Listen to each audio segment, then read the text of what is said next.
이 시간 하나님의 임재라는 제목으로 함께 하나님의 말씀을 나눌 때에 하나님께서 주시는 은혜가 저와 여러분들 가운데 넘치시기를 주님의 이름으로 축복합니다. 우리 10년 전에 굉장히 유명한 시가 있었습니다. 물론 지금도 많은 사람들이 알고 있는 시이기도 한데요. 바로 나태주님의 시, 풀꽃이라는 시입니다. 다들 아시죠? 굉장히 많이 얘기도 했었고 또 이슈가 됐었는데요. 시의 내용은 이렇습니다. 자세히 보아야 이쁘다, 오래 보아야 사랑스럽다, 너도 그렇다라는 거죠. 이 시에 대한 이 이슈들, 이 에피소드들도 참 많이 있었습니다. 저는 기억에 남는 거는 이게 이런 시가 참 많은 것을 생각하게 하죠. 자세히 보아야 이쁘고 오래 보아야 사랑스럽다, 너도 그렇다. 이 시가 많은 것을 생각하게 합니다. 그래서 한때는 많은 사람들이 자세히 봐야 된다, 내면을 좀 봐야 된다, 오래 봐야 된다, 이렇게 많이들 얘기했죠. 근데 이제 남자분들은 그렇게 얘기를 해도 자세히 보고 오래 봐도 내면은 안 보고 이렇게 이쁜 것을 보는 그런 기억들이 있습니다. 근데 이 시가 중요한 것은, 이 시에서 말하는 것은 이제 자세히 보아야 된다는 것이죠. 오래 보아야 된다는 겁니다. 근데 우리가 자세히 보고 오래 보려면 무엇이 필요합니까? 사실 집중력이 필요합니다. 집중력.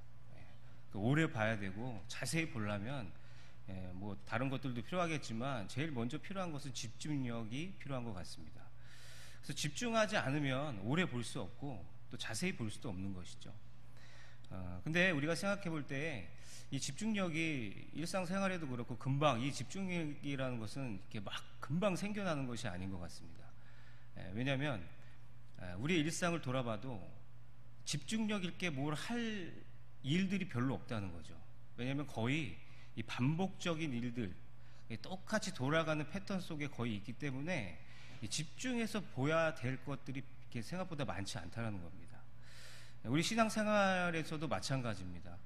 집중력 있게 봐야 될 것들이 있는데도 불구하고 매일 어떻게 보면 같은 패턴으로 이렇게 움직이기 때문에 우리가 집중력이 떨어질 수가 있다는 것이죠. 근데 우리가 이 신앙생활에는 분명한 집중력이 필요로 합니다. 그래서 우리가 하나님 앞에 나아갈 때도 굉장한 집중력이 우리에게 요구가 된다는 것이죠. 우리가 하나님 앞에 어떻게 해야 됩니까? 집중력을 가지고 바라봐야 된다는 것입니다. 예수 그리스도를 깊이 묵상할 때 집중력 있게 깊이 묵상해야 된다는 것이죠. 깨어 있어야 된다는 것입니다.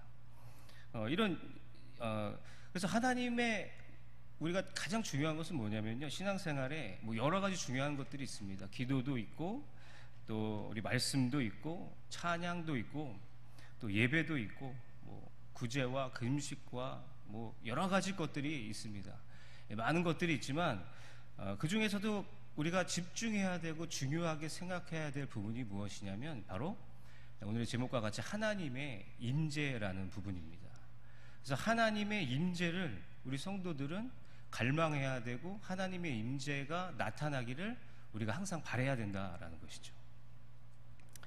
여러분들, 하나님의 임재, 그래서 하나님의 임재가 없으면 우리가 기도로 나아갈 때 또 말씀으로 나아갈 때 사실은 하나님의 임재 없이는 그것들을 감당할 수가 없기 때문인 것입니다. 여러분, 하나님의 임재가 무엇입니까? 우리 하나님의 임재를 알 필요가 있습니다. 하나님의 임재는 하나님의 임재라는 것은 영원하신 하나님께서 시간과 공간의 영역으로 들어오셔서 자신을 드러내는 것을 말씀하는 겁니다. 그러니까 하나님의 임재가 나타났다는 것은 무엇이냐면, 하나님의 영으로 충만한다라는 것은 무엇이냐면 하나님께서 자신을 나타낸다라는 것이죠. 그것이 하나님의 임재이다라는 겁니다. 그래서 하나님의 임재가 있는 곳에는 무엇이 일어납니까? 하나님의 역사. 그래서 하나님의 임재는 사실은 여러 가지의 형태도 모습들로 나타나고 있지만 분명한 것은 무엇이냐면 하나님의 역사하심이 분명하게 나타난다라는 것이죠. 구약 시대에서는 시내산에서든지 이 특별한 장소에서 하나님의 임재가 나타났습니다. 그래서 언약궤가 있는 그 언약궤 앞에서 하나님의 임재가 나타났고, 또 성전에서 또 이스라엘 백성들을 향해서 또 하나님의 임재가 나타나는 것을 볼 수가 있습니다. 그리고 신약에서는 우리가 가장 확실한 하나님의 임재인 예수 그리스도께서 성육신을 통해서 하나님의 임재를 우리에게 분명하게 보여주는 것을 우리가 알 수가 있는 것입니다. 그래서 하나님의 임재는 굉장히 중요합니다. 여러분들, 우리가 이 믿음이 우리 안에 주어질 때가 있지 않습니까? 근데 우리가 하나님을 만났을 때, 인격적으로 하나님을 만났을 때, 예수 그리스도를 만났을 때 우리가 가만히 뒤를 돌아보면 우리가 어떤 사건에 대해서, 구원의 사건에 대해서 막 설명을 해서 막 알려줘서 우리의 노력으로 이렇게 아는 것이 아니라는 것이죠. 물론 그것이 필요하지만 그렇게 해서 안다라기보다 어느 순간 하나님의 임재가 내게 왔을 때, 그때 우리에게 믿음이 생겨나게 되고 우리가 믿음으로 하나님 앞에 하나님을 바라볼 수가 있는 그러한 시점이 생긴다라는 것입니다. 느헤미야 8장을 보면 이런 말씀이 있습니다. 성벽을 완성하고 나서 에스라가 나와서 이스라엘 백성들 앞에서 율독을 낭독하는 그러한 장면이 있습니다. 수문 앞 광장에 나와서 성벽을 다 짓고 다 이스라엘 백성들이 모여서 거기서 하나님의 말씀을 선포하는 거죠. 그러니까 얼마나 이 성벽이 무너지고 이 폐허가 된 이 땅, 그 이스라엘 땅에서, 예루살렘에서 얼마나 이스라엘 백성들이 힘들어했겠습니까? 마음이 슬펐겠죠. 하지만 성벽을 쌓고 그 수문 앞 광장에서 에스라가 선포하는 그 율법의 낭독, 하나님의 말씀을 들을 때 온 백성이 하나님의 말씀을 깨닫게 되면서 눈물이 터져나오게 되는 것입니다. 통곡하며 우는 것이죠. 가슴을 치면서 우는 것입니다. 그럴 때 에스라와 레위 사람과 느헤미야가 다 똑같은 말을 합니다.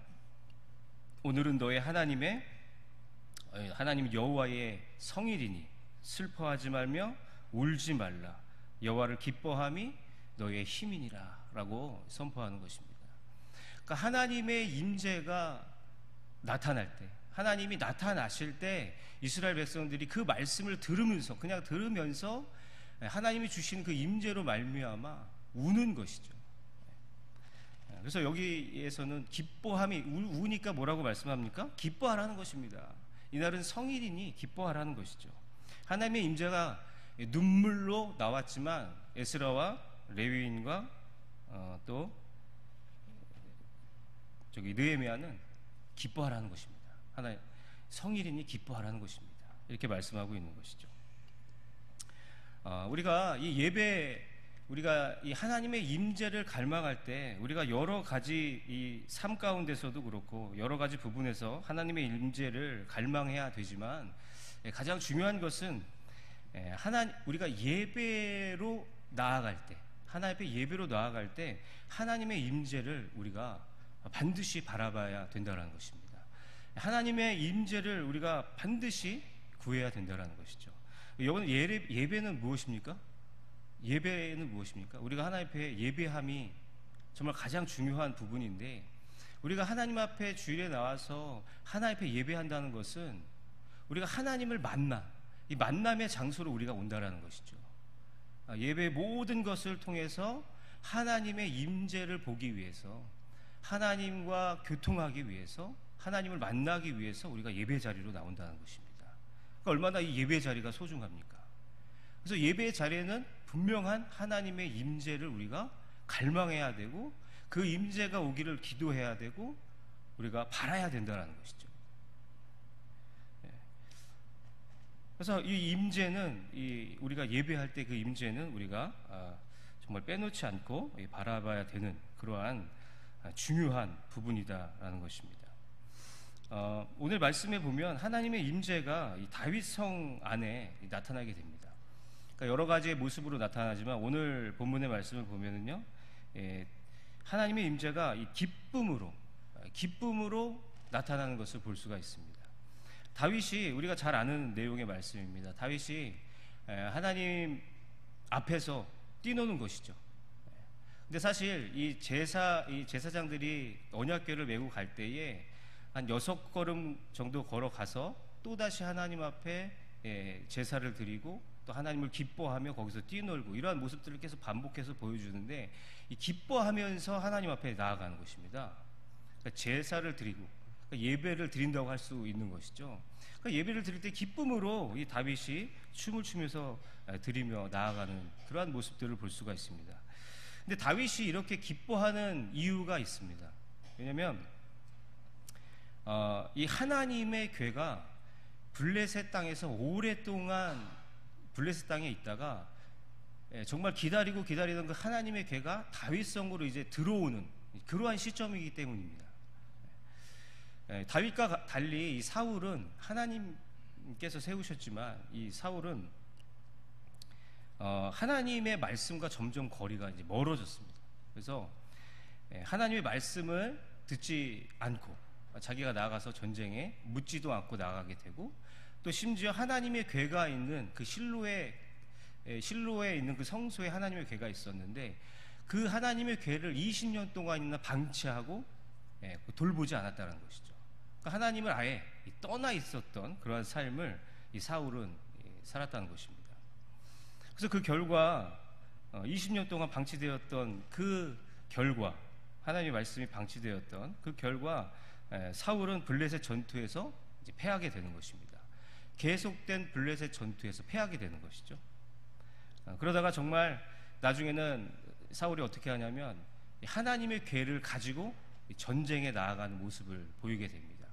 그래서 하나님의 궤를 가지고 전쟁에 나가면 하나님의 궤가 전쟁터에 있기 때문에 아무도 우리를 건들 수 없고 우리가 그 전쟁에서 승리할 수 있다, 이렇게 판단을 하고 하나님의 궤를 가지고 전장에 나아가게 되는 것이죠.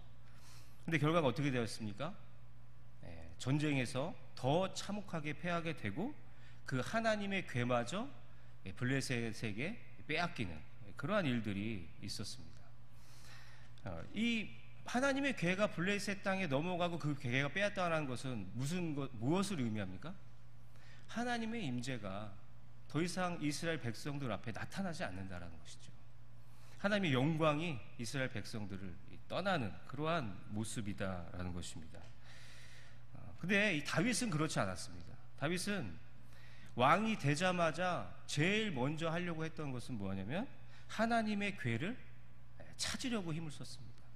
그래서 왕이 되자마자 이 3만 명의 군사들을 데리고 이 블레셋과 싸워 이 전쟁에 나가야 됩니까? 나가지 말아야 됩니까? 하나님에 묻고, 그리고 이 전쟁에 나가서 승리하면서 이 하나님의 궤, 친히 하나님께서 쓰신 그 돌판을 가져오기 위해서 그 돌판을 먼저 찾았다는 것이죠. 하나님의 말씀. 다윗은 이미 다윗의 그 성을 짓고 정말 다윗이 거하는 그 좋은 거할 수 있는 그 성이 있었지만 그 마음에는 항상 이 허전함이 있었다는 것이. 왜냐하면 하나님의 말씀이 없는 그 성전은 별로 의미가 없다는 것이죠.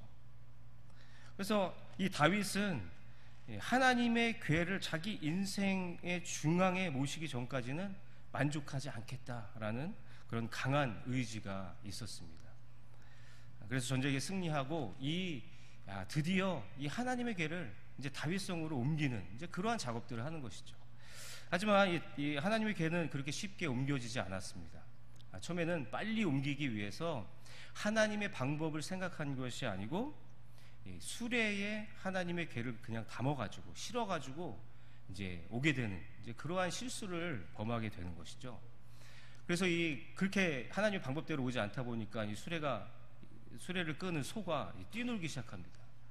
그래서 이 타작마당에서 뛰어놀 때 이 법궤가 떨어지려고 하는 그 찰나에 웃사가 그 하나님의 궤를 잡자마자 이제 죽게 되는 것이죠.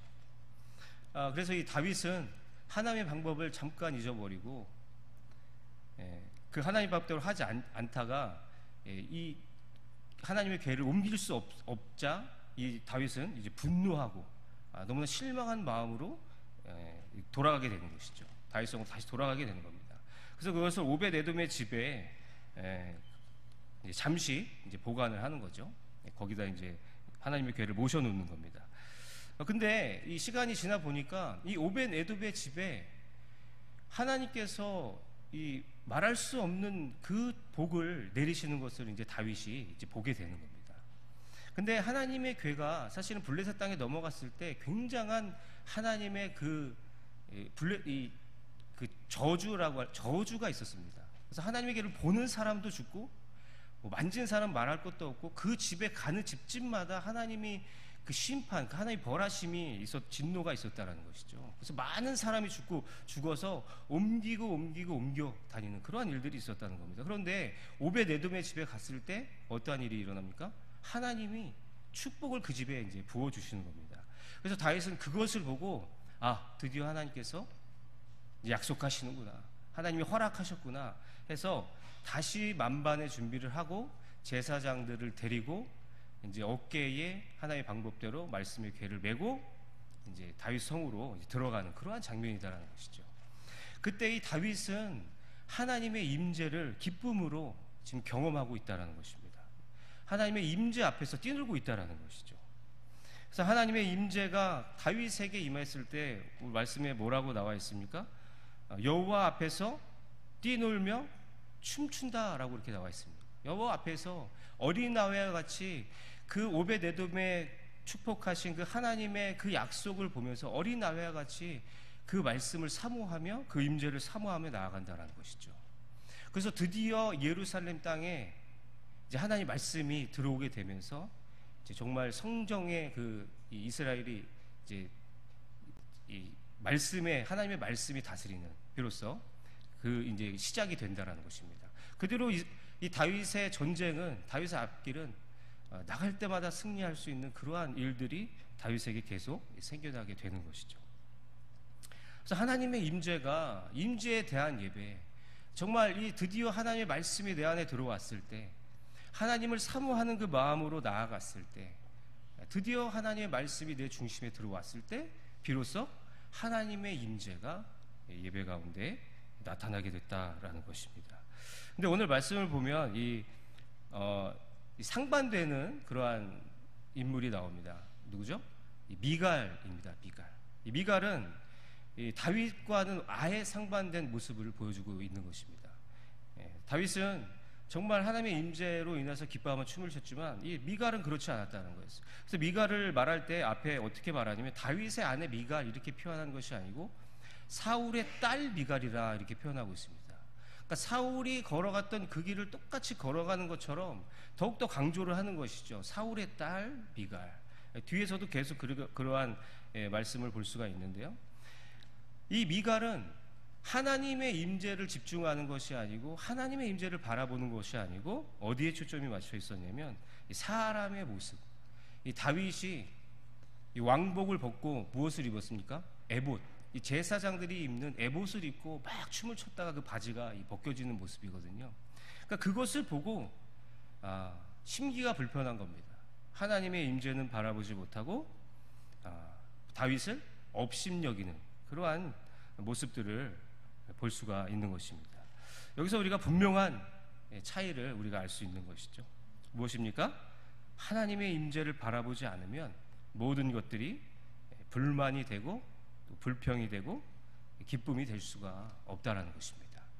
그러니까 하나님의 임재가 나타나지 않으면, 하나님의 임재를 바라보지 않으면 우리의 마음 가운데 평안이 있을 수 없고 참 기쁨이 우리 안에 나타날 수가 없다라는 것입니다. 들은 이야기인데요. 하와이에서 훌륭하게 목회하시는 목사님이 계셨습니다. 그런데 이 목사님은 개척을 하셨는데 그 교회가 이제 성장을 하기 시작했습니다. 그러니까 알고 봤더니 이 목사님이 굉장히 유명하신 목사님이시더라고요. 이제 책을 쓰기도 많이 쓰시기도 했는데 이제 이 외국에 이 외국 목사님이신데, 근데 이 목사님이 이제 성도들이 이제 모이기 시작하니까 이제 교회 건축을 할 수밖에 없는 이제 그러한 상황이 펼쳐지게 된 것입니다. 그래서 건축하는 동안 예배 드릴 장소가 있어야 되지 않겠습니까? 그래서 예배 장소를 여기저기 찾으면서 예배를 드렸습니다. 그런데 어느 날은 이제 돌아다니다가 한 고등학교에서 이제 예배를 드리게 되었습니다. 근데 잘 쓰고 있다가 그 장소를 잘 쓰고 있다가 갑자기 이제 쫓겨나게 되는 그러한 일들을 겪게 되는 것이죠.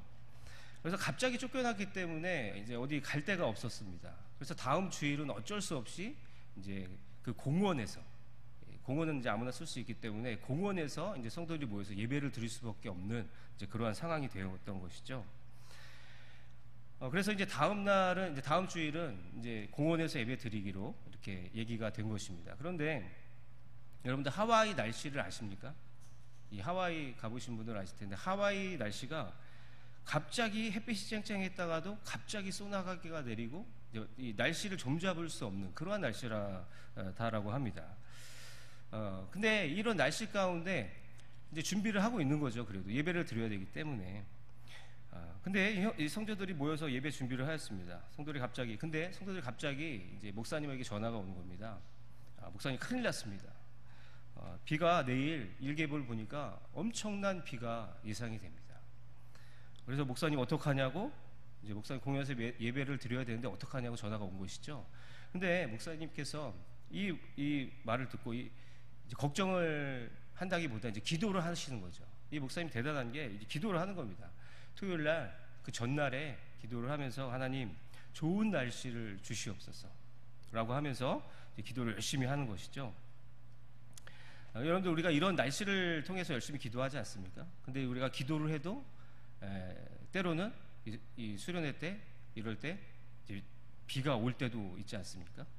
하지만 비가 오더라도 우리가 또 감사함으로 나가고 불평하지 말고 이렇게 우리가 나아간다고 생각을 하면서 이렇게 나아가는데 이 목사님은 굉장한 이제 믿음으로 기도하기 시작했습니다.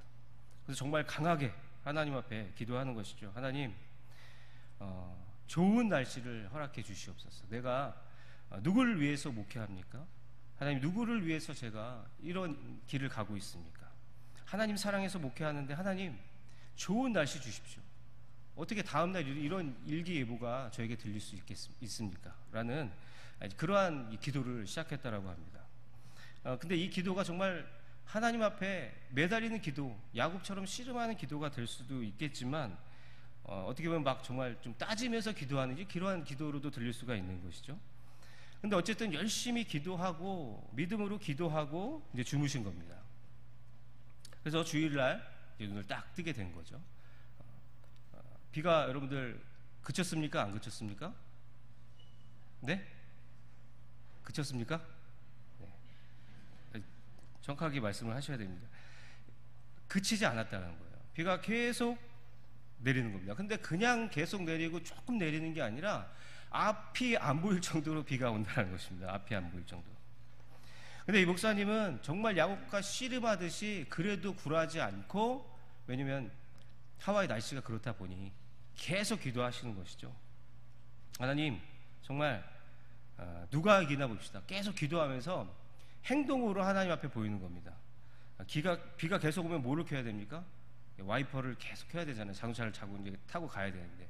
근데 와이퍼를 켜지 않고 창문으로 고개를 내밀면서 비를 맞으면서 가는 겁니다. 누가 이기나 보자는 거죠. 하나님, 저는 비가 와도 절대 와이퍼를 움직이지 않겠습니다. 그래서 하나님 앞에 막 보이는 겁니다. 그래서 옆을 보면서 운전을 하는 겁니다. 거북이처럼 나아가는. 근데 우리가 상상을 해보십시오. 비를 맞으면서 남들이 봤을 때 어떻게 그 모습을 받겠냐라는 겁니다. 와이퍼가 고장났나? 이렇게 생각할 수도 있겠지만, 그래서 이제 공원에 딱 도착을 하게 된 겁니다.